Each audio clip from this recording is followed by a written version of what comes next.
రామాపురం అనే గ్రామం. ఆ గ్రామంలోనికి ఇద్దరు కొత్తగా పెళ్లి చేసుకున్న భార్యాభర్తలు నివాసం ఉండడానికి ఆ ఊరికి వచ్చారు. వాళ్ళ పేర్లు రాఘవ, జానకి. వాళ్ళిద్దరూ ఆ ఊర్లో ఒక ఇల్లు అద్దెకు తీసుకొని సంతోషంగా ఉండేవాళ్ళు. అలాగే పక్కనే చిన్న బట్టల షాపు కూడా తెరుచుకొని బట్టలు అమ్ముకుంటూ ఉండేవాడు.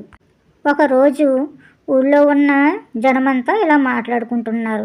మన ఊరి చివర ఉన్న పెద్ద పెద్ద చెరువులు, పెద్ద పెద్ద గుళ్ళు దగ్గరికి ఎవరూ వెళ్ళకండి. అలా వెళ్ళిన వాళ్ళు ఎవరూ మళ్ళీ తిరిగి రావటం లేదు. అక్కడ ఒక పెద్ద ఎలుగుబంటి కూడా ఉందంట. అక్కడికి వెళ్ళిన వాళ్ళందరినీ అది తినేస్తుందంట.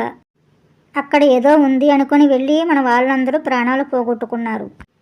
ఇక నుంచైనా ఎవరు అటువైపు వెళ్లకుండా ఉంటే మన ప్రాణాలు మనం దక్కించుకోగలుగుతాం అని ఊళ్ళో వాళ్ళందరూ మాట్లాడుకుంటుంటే అది ఆ నోట ఈ నోట జానకి తెలుస్తుంది. ఆ సంగతి తన భర్త రాఘవకి చెప్తుంది. అది విని రాఘవ, ఇదంతా వట్టి పుకార్లు, ఎవరో కావాలని పుకార్ని పుట్టించారు. అక్కడ ఏదో పెద్ద నిధి ఉండే ఉంటుంది, అటువైపు ఎవరు వెళ్ళకూడదని అలా పుకార్లు పుట్టించారు. అలా పుట్టిస్తే ఎవరు అటువైపు వెళ్ళరు కదా అని నిర్లక్ష్యంగా అన్నాడు. ఆ మాటలకు జానకి, అక్కడ నిధి ఉందో లేదో మనకెందుకు, అటువైపు వెళ్లకుండా ఉండమని మిమ్మల్ని వేడుకుంటున్నాను అని చెప్పింది.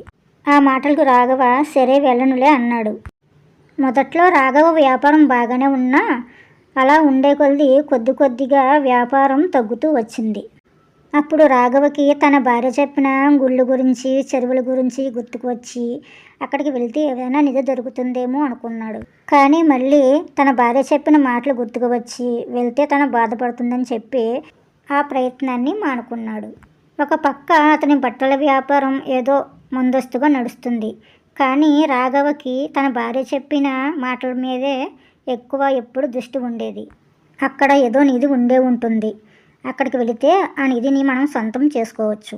ఈ వ్యాపారం చూస్తే సరిగా సాగడం లేదు అని మనసులో అనుకుంటూ ఏమైతే అది అయ్యింది, ఒకసారి వెళ్ళి అక్కడ వాతావరణం ఎలాగుందో చూసి వస్తాను అని చెప్పి ఒకరోజు పొదల చాటును దాక్కొని దొంగచాటుగా అక్కడ వాతావరణం ఎలాగుందో ఒకసారి చూశాడు.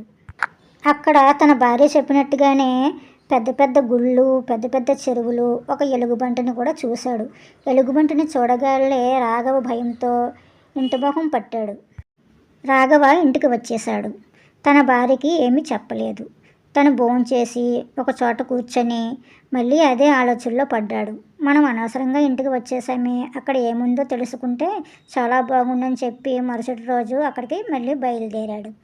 అక్కడ ఎలుగుబంటిని చూశాడు. మొదట్లో భయపడ్డాడు. కానీ ఆ భల్లూకం మాట్లాడడం మొదలుపెట్టింది. ఆ భల్లూకం ఇలా మాట్లాడుతుంది, స్వాగతం సాహసవీర, స్వాగతం అని తనను పలకరించింది. రాఘవ చాలా ఆశ్చర్యపోయాడు. భల్లూకం మాట్లాడడం ఏమిటి అని అనుకున్నాడు. నీవెవరు, నువ్వు ఎలా మాట్లాడగలుగుతున్నావు అని అడిగాడు.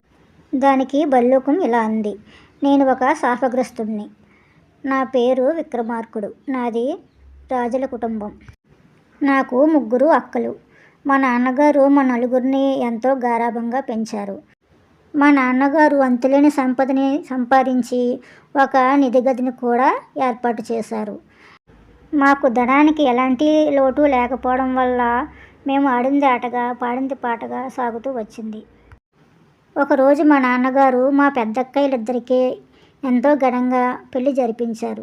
పెళ్లి జరిపించిన అల్లుళ్ళిద్దరిని కూడా ఇల్లరికమే తీసి తెచ్చుకున్నారు. ఒకరోజు మా 5గురం అడవికి వెళ్ళి వనవిహారం చేసి వద్దామని వెళ్ళాము.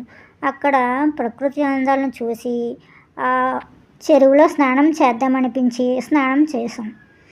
ఎంతో సరదాగా స్నానం చేసి బయటకు వచ్చిన తర్వాత ఒక ఋషి తపస్సు చేసుకుంటూ కనిపించాడు. ఆ ఋషిని చూసి మాకు చాలా నవ్వు వచ్చింది. తనని ఏడిపించడం మొదలుపెట్టాము.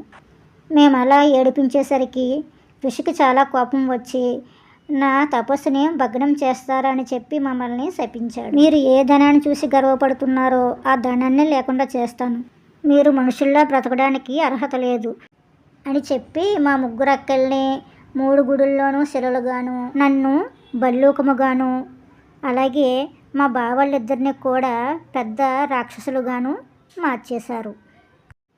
భల్లూక రూపంలో ఉన్న నేను ఋషి కాళ్ళ మీద పడి తెలియక చేసిన తప్పుని మన్నించమని, దయచేసి శాప విమోచనము తెలియజేయమని వేడుకున్నాను.